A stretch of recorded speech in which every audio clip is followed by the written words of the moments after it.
The 5-pin Whirlpool ice makers, they've been kind of a disaster for Whirlpool, but that's why I designed the harnesses for them, and most people have been really patient.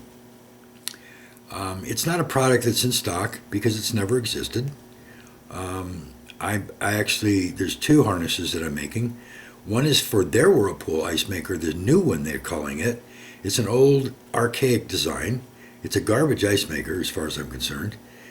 Trouble, 30 years ago when we were working on them. And that's why they got rid of them, and they went with the, quote, modular ice maker that has the module that goes on the front. I'm looking to see if I have a module handy here real quick. But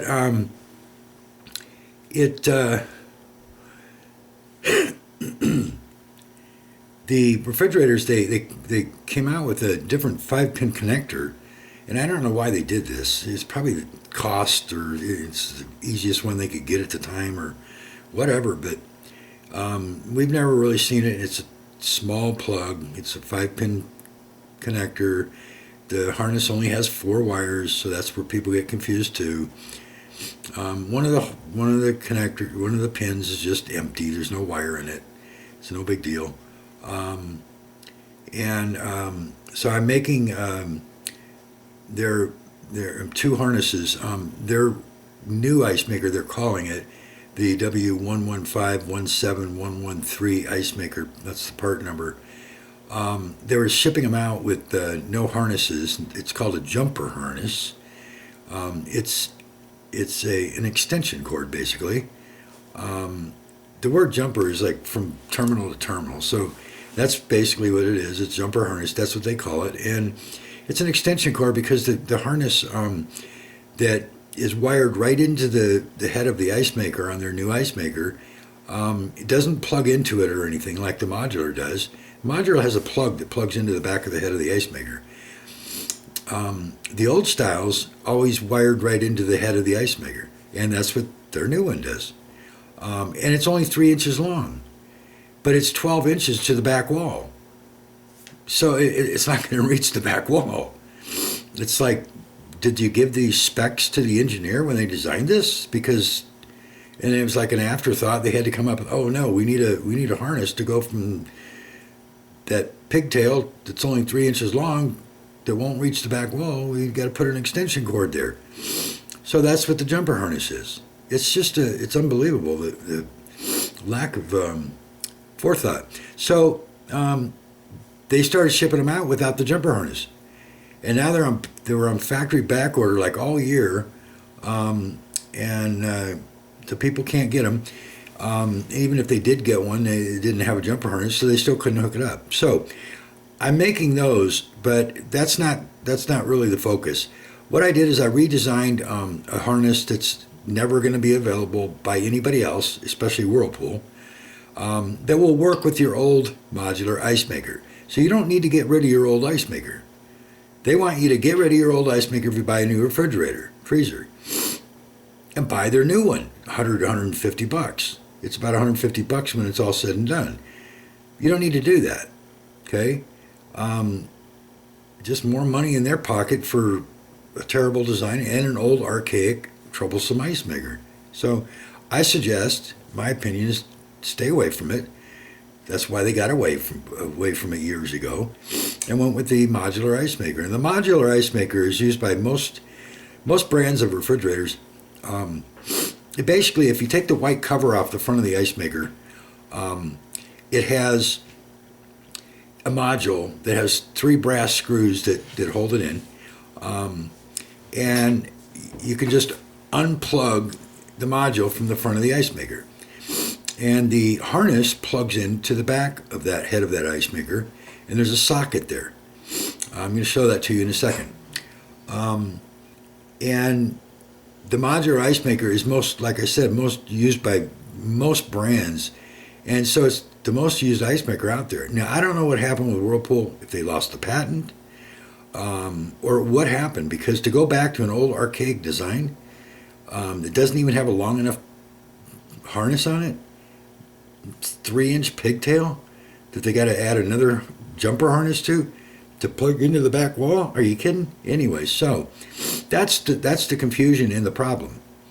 So you don't need to buy the new ice maker. If you have a 5-pin plug in your freezer and your old harness does not plug into it because it's either 4-prong or it's 8-prong or 6-prong, whatever it is, with your old harness in the old refrigerator, the old connector. So it could have been 4-pin, it could have been 8-pin, whatever. So this new one is just a straight inline 5-pin connector in the freezer, in the back left wall. So you can get this new. Now the difference between these in description is one's called a jumper harness. That's their new designed Whirlpool ice maker that you don't need to buy. But if you're using your modular ice maker, the verbiage is it's called a 5-pin harness. The jumper harness is for their new one.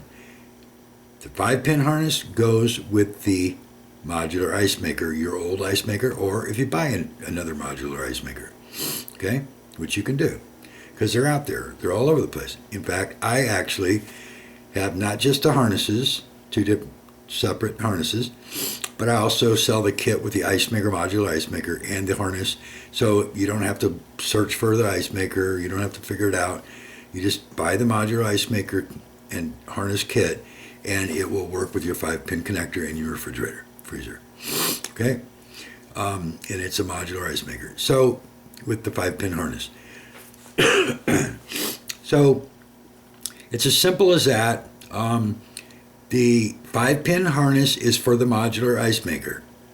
It's really that simple.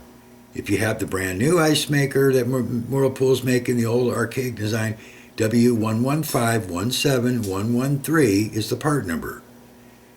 That's the jumper harness. Okay, I keep saying this because people are getting confused, and it's really simple.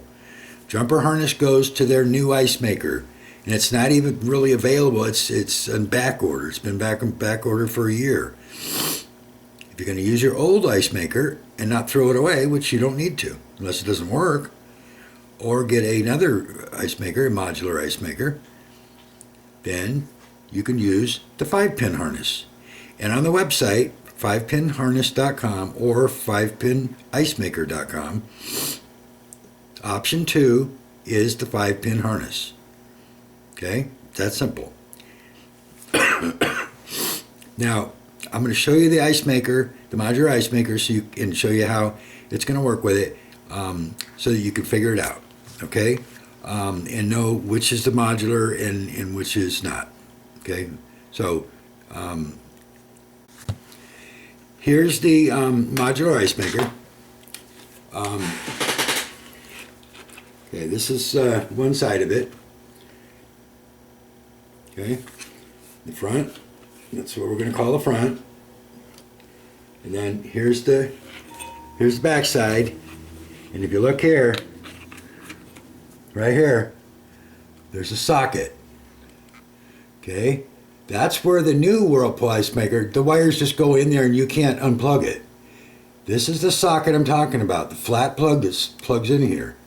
Okay, and then the harness goes back, goes underneath here, goes back to the back wall, and then plugs into the 5-pin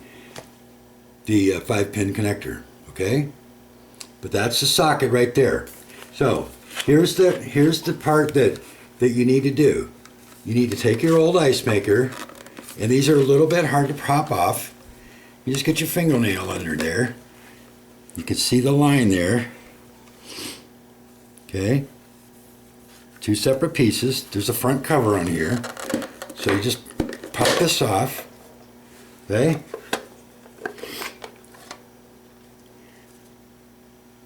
it's that simple. There's no screws or anything. Okay, that's the module on the front of the modular ice maker. So if you see that module with the 3 screws, 1, 2, 3. I don't know why they didn't put a 4th one in, but they didn't. Okay, you unscrew those and this whole module pops off. That's why it's called a modular ice maker, because the old one had a metal plate and it would pull out, and there's all kinds of wires inside. This doesn't have any wires or anything inside. It's got metal traces and stuff, just a new kind of computer design. And like I said, there's the connector socket right there. Okay? Now, you see the little hole on the side? The plug? You see that? See the locking tab right there? That locking tab is what goes in and locks into that hole. And when you want to release the old harness, you're going to push down in that hole and push the locking tab and pull out the old harness that has a 4 or 8 pin connector on the other end, because it's not going to work with the new 5-pin connector in your freezer. And you're going to get this one that has the 5-pin connector. See that? 1, 2, 3, 4, 5. And one of them is empty. As you can see, there's no wire in that location. Okay? It's only 4 wires. So don't let it confuse you. It's just an empty terminal. It's no big deal. Okay? But there's your 4. So this is going to plug in here. Very simply, just push it in till it clicks. And then when you want to release it, you're going to push down on that tab. Just take a little screwdriver and push down on the tab. Okay? Push down and then pull the harness out. And you do that with your old one. Then you can put these wires up in here. See that? Okay? And then plug it into the back wall. Okay? It's that simple.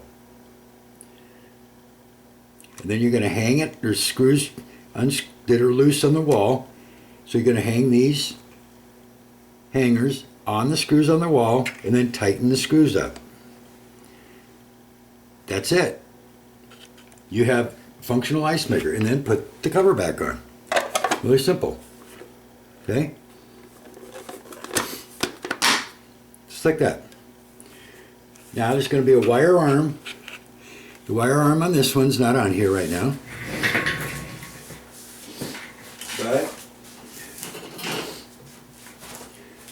it's really simple. When you get it, you've got here, see that?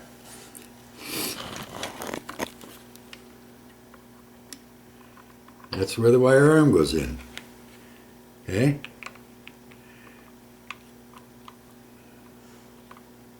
You're going to put it in there. Kind of hard to do upside down. Okay?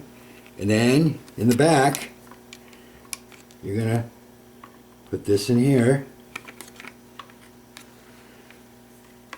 And you're going to push this in. Push this in all the way, and then this will lift up and down. And that's going to turn the ice off and on. All the way up, where it just clicked, is off. So if you ever want to turn the ice maker off, you're just going to lift the wire arm up till it clicks. Hear it? That's off. Just do it gently. You don't want to break it, because there's plastic pieces inside. Just like everything's plastic. Cars are plastic anymore. Okay? So it's that simple. And then you're going to, like I said, you can put that wire arm on before, but you hang it on there and you plug this into the back wall. You're all set.